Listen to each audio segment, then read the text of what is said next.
உலகமெங்கும் பறந்து விரிந்து வாழும் என் தமிழ் உறவுகள் உங்கள் அனைவருக்கும் அரசியல் மீடியா யூடியூப் சேனல் சார்பாகவும் அறந்தை தொகுதி களஞ்சியம் செல்வாவின் சார்பாகவும் வணக்கத்தை தெரிவித்துக் கொள்கின்றேன்.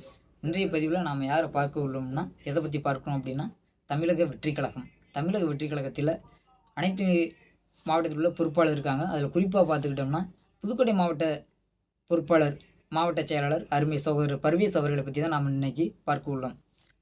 விஜய் மக்கள் இயக்கம், அதாவது தமிழக வெற்றி கழகம் ஆரம்பிக்கிறதுக்கு ஒரு முன்னாடியே விஜய் மக்கள் இயக்கமாக இருக்கும்போதே சிவகங்கை மாவட்ட பொறுப்பாளர் மற்றும் புதுக்கோட்டை மாவட்ட தலைவராக பதவியில் இருந்தவர் தான் அருமை அண்ணன் பர்வேஸ் அண்ணன் அவர்கள். அது மட்டும் இல்லாமல் தற்போது புதுக்கோட்டை மாவட்ட மாமன்ற உறுப்பினராகவும் அண்ணன் இருக்காங்க.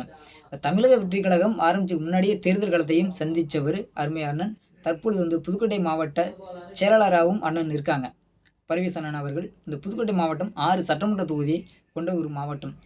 எந்தெந்த சட்டமன்ற தொகுதின்னு பார்த்துக்கிட்டோம்னா விராலிமலை சட்டமன்ற தொகுதி, திருமயம் சட்டமன்ற தொகுதி, ஆலங்குடி சட்டமன்ற தொகுதி, கந்தர்வக்கோட்டை சட்டமன்ற தொகுதி, அறந்தாங்கி சட்டமன்ற தொகுதி, இப்படி சொல்லிக்கிட்டு ஒரு 6 சட்டமன்ற தொகுதியை கொண்ட மாவட்டம் தான் இந்த புதுக்கோட்டை மாவட்டம். இந்த புதுக்கோட்டை மாவட்டத்தில் இப்போ இருக்கக்கூடிய திமுக கட்சியாக இருக்கட்டும், அதாவது ஆட்சியில் இருக்கக்கூடிய திமுக கட்சியாக இருக்கட்டும், இல்லை எதிர்கட்சியாக இருக்கக்கூடிய அதிமுகவாக இருக்கட்டும், இந்த கட்சியில் இருக்கக்கூடிய மிகப்பெரிய அமைச்சர்கள் இந்த புதுக்கோட்டை மாவட்டத்தில் தான் இருக்காங்க. அதாவது ஆளுமைக்கு கொண்ட அமைச்சர்கள் இந்த மண்ணில் தான் இருக்காங்க. அது யார் யாருன்னு பார்த்தோம்னா தற்போது திமுக ஆட்சியில் இருக்கக்கூடிய அமைச்சர்கள் திருமயம் தொகுதியில் ஐயா ரகுபதி ஐயா இருக்காங்க, சட்டத்துறை அமைச்சர் ரகுபதி ஐயா இருக்காங்க. இந்த பக்கம் ஆலங்குடி சட்டமன்ற தொகுதியில் பார்த்துக்கிட்டோம்னா அமைச்சர் மெய்யநாதன் அண்ணன் இருக்காங்க. அதே போல் அதிமுகவில் ஆட்சியில் இருக்கும்போது அதிமுக ஆட்சியில் இருக்கும்போது மிகப்பெரிய ஒரு ஆளுமையாக திகழக்கூடியவர் அண்ணன் விஜயபாஸ்கர் அண்ணன் இருக்காங்க. அதே போல் அறந்தாங்கி சட்டமன்ற தொகுதி எடுத்துக்கிட்டோம்னா அறந்தாங்கி சட்டமன்ற தொகுதியை பொறுத்தளவில் பரணி கார்த்திகேயன் அண்ணன் இருக்காங்க. இப்போ திமுகவில் தேர்வாணைய குழு பணியில் இருக்காங்க அண்ணன் பரணி கார்த்திகேயன் அண்ணன் அவர்கள். அறந்தாங்கி சட்டமன்ற தொகுதியை பொறுத்தளவில் பரணி கார்த்திகேயன் அண்ணன் என்ன சொல்கிறாங்களோ அதுவே அவங்களுக்கு வேத வாக்கு, அது மாதிரி எடுத்துகிட்டு போகிற மக்கள் தான் அந்த அறந்தாங்கி சட்டமன்ற தொகுதி மக்கள். இப்படி இருக்கையில் களத்தில் அண்ணன் பர்வேஸ் அண்ணன் என்ன பண்ண போகிறாங்க, மக்களுக்கு எந்த கொண்டு செலுத்த போகிறாங்க, தளபதி எதை முன் வைக்கிறாங்க. தளபதி சொல்லியிருக்கிறது 2026 சட்டமன்ற தேர்தலில் எங்களுடைய இலக்கு அப்படின்னு சொல்லியிருக்காங்க. அப்படி இருக்கும்போது பர்வேஸ் அண்ணனுக்கு ஒன்றும் சொல்ல வேண்டியதில்லை. அவங்க முன்னாலேயே தேர்தல் களத்தை கண்டவர் அண்ணன் அவர்கள். இப்போ பார்த்தீங்கன்னா இப்போ ஆலங்குடி சட்டமன்ற தொகுதியை பொறுத்தவரை தொகுதி பொறுப்பாளர் அருமை சகோதரர் ஆதி அரங்குவான் அண்ணன் அவர்கள் இருக்காங்க. அவங்க தான் தமிழக வெற்றி கழகத்தினுடைய ஆலங்குடி தொகுதி பொறுப்பாளர். அதே போல் அறந்தாங்கி சட்டமன்ற தொகுதியை பொறுத்தவரை பார்த்தோம்னா அருமை சகோதரர் தளபதி ஆண்ட்ரோஸ் பாண்டியன் அண்ணன் அவர்கள் இருக்காங்க. இவங்க இருவருமே தீராத களப்பணியில் இருக்காங்க.